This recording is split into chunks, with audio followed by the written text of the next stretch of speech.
At 5:45 inches the morning, a passenger jet took off from Cyprus. It was a normal flight, clear skies, calm weather, experienced pilots.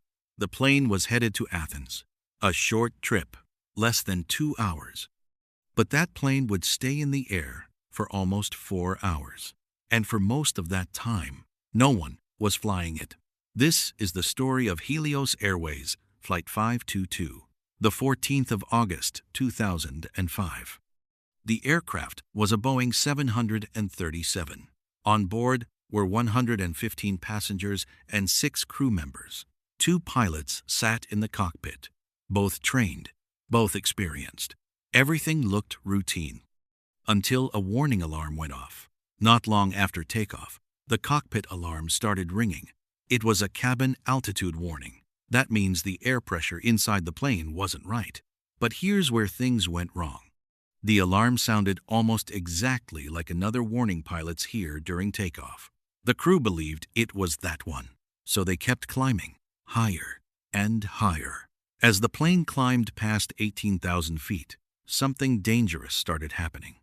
The cabin wasn't pressurizing properly, and at high altitude, the air is too thin to breathe normally. Oxygen levels inside the cabin began dropping, slowly, quietly. No loud explosion, no dramatic failure, just thinner air. When oxygen drops, the brain doesn't panic right away. It gets foggy. You feel dizzy, confused, sleepy. This condition is called hypoxia. And it's incredibly dangerous because you don't realize it's happening. You just feel tired, very tired. Air traffic control in Cyprus tried calling the plane. No answer. They tried again. Nothing. The aircraft kept climbing and leveled off at cruising altitude. Everything looked normal on radar. The plane was following its route perfectly, but the cockpit was silent. When the aircraft entered Greek airspace, controllers in Athens tried reaching it. Still, no response. That's when things became serious. The Greek military scrambled 2 F-16 fighter jets. They caught up with the Boeing 737 at 34,000 feet, and what they saw was chilling. Through the cockpit window, the captain was slumped over, not moving. The first officer looked the same, unconscious. In the passenger cabin, oxygen masks were hanging down, but most passengers appeared motionless. The plane was flying straight and steady. Autopilot was doing its job. But no one inside seemed awake. Imagine that, a fully loaded passenger jet, cruising above the clouds, with no one conscious at the controls. Inside the aircraft, the lack of oxygen had likely caused everyone to pass out, one by one, quietly. The autopilot kept the plane on course. That's what it's designed to do. Hold altitude, hold direction, keep flying, until the fuel runs out. The fighter pilots stayed next to the aircraft, watching, waiting, hoping someone would wake up.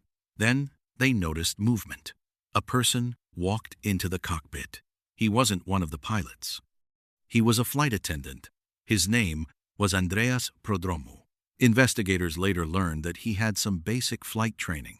He had probably used a portable oxygen bottle to stay conscious. He stepped into the cockpit, sat in the captain's seat, and tried to take control. The fighter pilots saw him wave. He was alive, but he was alone. By this point, the aircraft had been flying for hours. Fuel was running low. Prodromou tried to do something, anything. But taking over a commercial jet isn't simple. There are procedures, codes, systems to understand. He didn't have much time. Then it happened. One engine flamed out. It ran out of fuel. Soon after, the second engine stopped too. Without engine power, the plane began to descend. The fighter pilots watched as it slowly spiraled downward. There was nothing they could do. At 12:04 p.m., the plane crashed into a hillside in Greece. All 121 people on board were killed. The investigation later revealed the cause, and it wasn't complicated. Before takeoff, maintenance had been done on the aircraft. specifically on the pressurization system. There's a switch that controls cabin pressure. It has two settings, auto and manual. The switch had been left on manual. That meant the cabin would not automatically pressurize as the plane climbed.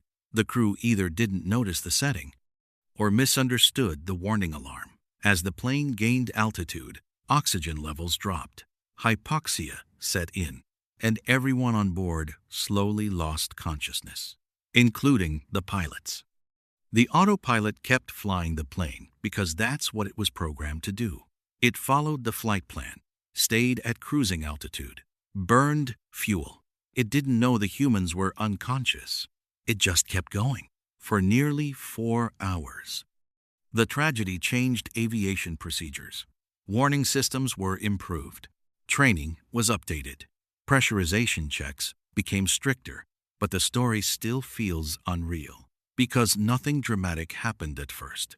No explosion, no visible failure, just quiet. The image described by the fighter pilots is hard to forget. Clear blue sky, a perfectly stable aircraft, and inside, complete silence. No one awake, just a machine flying itself. It's unsettling because it shows how much we rely on small details. One switch, one misunderstood alarm. That's all it took. A tiny oversight with massive consequences. Helios Airways Flight 522 became known as the ghost flight, not because it disappeared, but because it kept flying long after no one was able to control it. Next time you're on a plane and you hear the steady hum of the engines, remember this: modern aircraft are incredibly advanced. They can fly themselves for hours, but they still depend on human awareness. And sometimes, one small mistake is all it takes. For nearly 4 hours in 2005, a passenger jet crossed the sky on autopilot with no pilot in control.